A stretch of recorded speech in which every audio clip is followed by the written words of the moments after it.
નમસ્કાર મિત્રો, હું નિકુંજ ગોડેશ્વર આપ સર્વ વિદ્યાર્થી મિત્રોનું ફરી એક વખત એજ્યુસફર પરિવારમાં હાર્દિક સ્વાગત કરું છું. સૌપ્રથમ અહીં સબસ્ક્રાઇબ પર ક્લિક કરો, બાજુમાં આવતા બેલ જેવી નિશાની પર ક્લિક કરો. એજ્યુસફર ચેનલના તમામ વિડીયોના અપડેટ્સ આપના ફોનમાં મળતા રહેશે. તો આજે એમાં આપણે અભ્યાસ કરવાના છીએ અક્ષાંશ રેખાઓ અને રેખાંશ રેખાઓ. જો અક્ષાંશ અને રેખાંશ એક ખૂણાનું નામ છે, પણ એને એક લીટી દોરવામાં આવે, એક રેખા દોરવામાં આવે તો એને અક્ષાંશ રેખા કહેવાય.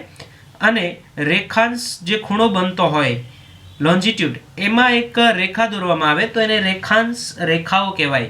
જો સૌપ્રથમ અક્ષાંશ રેખાઓ વિશે આપણે એની તો પહેલા વ્યાખ્યા આપણે સમજી લઈએ, પછી એમનો ચિત્ર દ્વારા આપણે સમજ મેળવશું. જો આ એમની વ્યાખ્યા છે કે પૃથ્વી સપાટીના કોઈ પણ સ્થળેથી પૃથ્વીના કેન્દ્ર સાથે જોડવામાં આવે તો તે રેખાથી, ખાસ યાદ રાખજો, તે રેખાથી વિષુવવૃત્તીય કાલ્પનિક સપાટી સાથે કેન્દ્ર આગળ જેટલા અંશનો ખૂણો બનાવે અથવા ખૂણો થાય તેટલો તે સ્થળનો અક્ષાંશ કહેવાય. હવે આપણે એને એક ચિત્રથી પણ આગળ સમજશું કે જે અંશનો જે ખૂણો બને છે એને અક્ષાંશ તરીકે ઓળખવામાં આવે છે. અક્ષાંશ એટલે અહીંયા જો વિષુવવૃત્તીય રેખા છે વચ્ચોવચ્ચ, જો આ જે રેખા છે રેડ કલર, અહીંયા હું તમને ચિત્રના માધ્યમથી દર્શાવું છું, એ રેડ કલર છે એ વિષુવવૃત્તીય રેખા છે. અહીંયા પૃથ્વીનું કેન્દ્ર છે એવું આપણે માની લઈએ. તો અહીંયાથી આપણે અહીંયા એક 23 અંશ અક્ષાંશ છે, અહીંયા પણ 23.5 અંશ અક્ષાંશ છે એવું આપણે માની લઈએ. તો અહીંયા એક આપણે ખૂણો બનાવીએ તો આ જે ખૂણો બન્યો, જો અહીંયા હું તમને બતાવું છું, આ જે ખૂણો બન્યો એને અક્ષાંશ કહેવાય. અને આ રેખાને આપણે જોડી દઈએ તો આમને અક્ષાંશ વૃત્ત કહેવાય. આ થઈ ગયું આપણું અક્ષાંશ. તો આ જે વિષુવવૃત્ત છે એને આપણે કેન્દ્રમાં લઈને એના વચ્ચે જે ખૂણો બને એને અક્ષાંશ કહેવાય. જો અહીંયા મેં ખાસ દર્શાવ્યું છે રેડ કલરથી, એ કોણ બન્યો એને અક્ષાંશ કહેવાય અને એ રેખાને અક્ષાંશ વૃત્ત કહેવાય. ત્યાર પછી આપણે જોઈએ કે અક્ષાંશ રેખાઓને શેનાથી દર્શાવવામાં આવે છે. જે અક્ષાંશ રેખાઓ છે ને મિનિટો, અંશો કે પછી સેકન્ડોમાં દર્શાવવામાં આવે છે.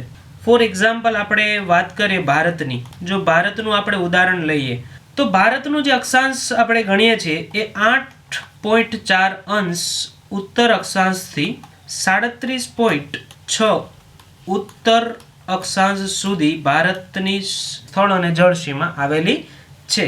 આમની વચ્ચે જે પ્રદેશ આવેલો છે એમને આપણે ભારત તરીકે ઓળખીએ છીએ.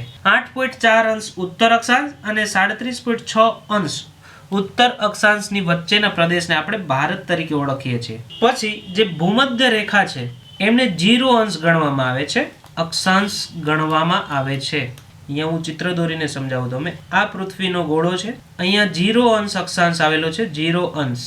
જો આ જે રેખા છે પૃથ્વીના બરાબર 2 સરખા ભાગ કરે છે એવું પણ આપણે કહી શકીએ. એમાં જે પહેલો ભાગ છે એ છે ઉત્તર ગોળાર્ધ અને જે બીજો ભાગ છે એ છે દક્ષિણ ગોળાર્ધ. જો આ જે ઉત્તર સાઈડનો ભાગ છે, ઉપરની સાઈડનો, એ છે આ સંપૂર્ણ ભાગ છે એ ઉત્તર ગોળાર્ધ છે. પછી બીજો જે આ 0 અંશ અક્ષાંશ છે એમની દક્ષિણ ભાગ, દક્ષિણ સાઈડમાં જે આ ભાગ આવેલો છે આ છે આપણો દક્ષિણ ગોળાર્ધ અને ઉપરનો જે ભાગ છે એ ઉત્તર ગોળાર્ધ. તો અહીંયા ભૂમધ્ય રેખા, ફરી પાછું અહીંયા હું ચિત્રથી સમજાવું કે 0 અંશ, ઉપરની સાઈડ ઉત્તર ગોળાર્ધ અને નીચેની સાઈડ દક્ષિણ ગોળાર્ધ.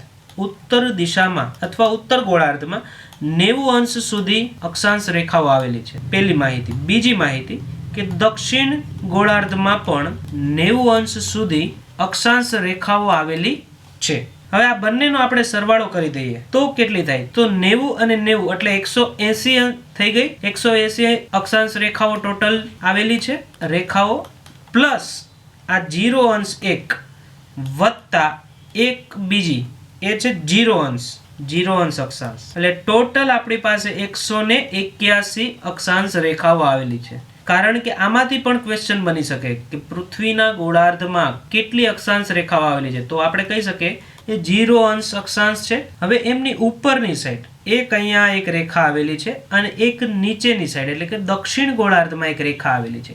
જ્યાં ઉપરની સાઈડ છે એ 23.5 અંશ અને નીચેની સાઈડ 23.5 અંશ અને ઉપરની સાઈડ પણ 23.5 અંશ આવેલી છે. તો ઉપરની સાઈડ છે તો નોર્ધન સાઈડ એટલે નોર્થ અને સર્ધન સાઈડ એટલે એસ સાઉથની બાજુ અને એક નોર્થ બાજુ. તો જે ઉપરની જે અક્ષાંશ રેખા છે 23.5 અંશ નોર્થ એને આપણે કર્કવૃત્ત તરીકે ઓળખીએ છીએ, કર્કવૃત્ત અથવા કર્કરેખા. અને જ્યાં નીચેની સાઈડ જે આવેલી છે 23.5 અંશ સાઉથ એને આપણે મકર રેખા તરીકે અથવા મકર વૃત્ત તરીકે ઓળખીએ છીએ. આ બંને પણ ખાસ અગત્યની છે. આમાંથી પણ એક્ઝામમાં ક્વેશ્ચન પૂછાઈ શકે. ફોટોગ્રાફથી તમને વધારે આઈડિયા બહુ સરસ રીતના ક્લિયર થઈ જાય.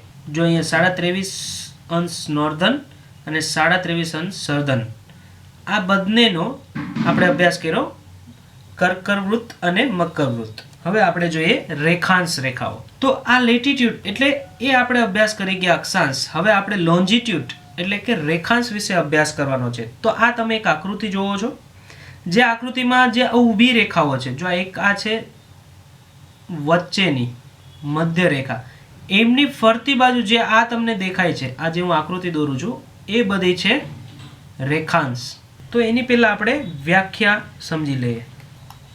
જો આમની વ્યાખ્યા છે અહીંયા મેં લખી કે પૃથ્વી સપાટી પરના કોઈ પણ સ્થળને પૃથ્વીની ધરી સાથે, જો આ પૃથ્વીની ધરી આમાં ખાસ અગત્યનો શબ્દ છે, પૃથ્વીની ધરી સાથે કાટખૂણાથી જોડી દઈએ તો તે રેખાથી મૂળ રેખાવૃત્તની કાલ્પનિક સપાટી સાથે ધરી આગળ જેટલા અંશનો ખૂણો બનાવે તેટલો તે સ્થળનો રેખાંશ કહે છે. જો હવે આપણે આકૃતિની મદદથી સમજીએ.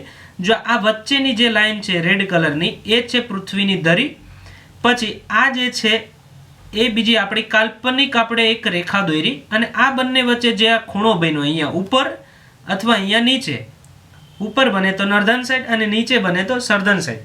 તો અહીંયા જે ખૂણો બને છે આ બે, એક આ કાલ્પનિક જે પૃથ્વીની ધરી છે એ અને આ કાલ્પનિક રેખા વચ્ચે આ જે ખૂણો બને છે એને અક્ષાંશ કહેવાય છે.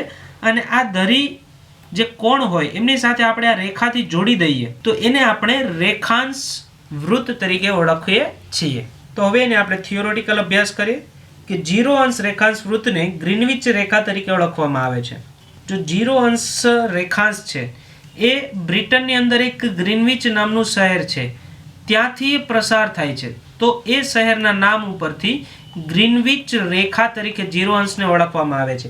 અને એને 0 અંશ ગણીએ તો એમની પૂર્વ અને પશ્ચિમમાં જે જે રેખાઓ, જો આ ફોર એક્ઝામ્પલ આપણે ગ્રીનવિચ રેખા છે એ જ આપણે આ 0 અંશ, આ છે 0 અંશ. હવે આમની પશ્ચિમમાં જે રેખાઓ આવે એને એમને પશ્ચિમ રેખાંશ, અને પૂર્વમાં જેટલી રેખાઓ આવે એ બધી પૂર્વ રેખાંશ તરીકે ઓળખવામાં આવે.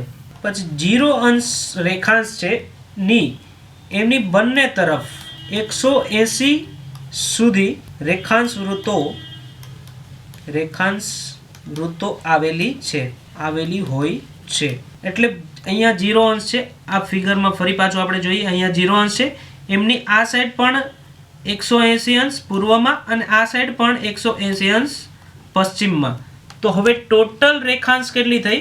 તો 180 પૂર્વ રેખાંશ વૃત્ત અને વત્તા 180 પશ્ચિમમાં આવેલી રેખાંશ વૃત્તો, ટોટલ 360 રેખાંશ થાય.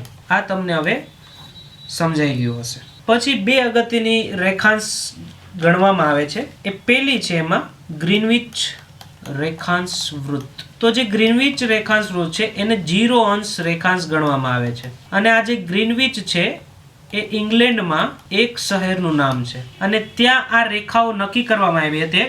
એટલે એ ઇંગ્લેન્ડના શહેર ગ્રીનવિચમાં એક કોન્ફરન્સ થઈ હતી અને ત્યાં રેખાંશ રેખાઓ વિશે ચર્ચા વિચારણા કરવામાં આવી હતી. તો એના આધારે એમને ગ્રીનવિચ સિટીને 0 અંશ રેખાંશ તરીકે ઘોષિત કરવામાં આવી. ત્યાંથી જે રેખા પસાર થાય છે એને એમની પૂર્વ તરફ, આ ગ્રીનવિચ છે એમની પૂર્વ તરફમાં જે આવે છે શહેરો, એ બધા જ પૂર્વ તરફની રેખાઓને પૂર્વી રેખાંશ તરીકે ઓળખવામાં આવે.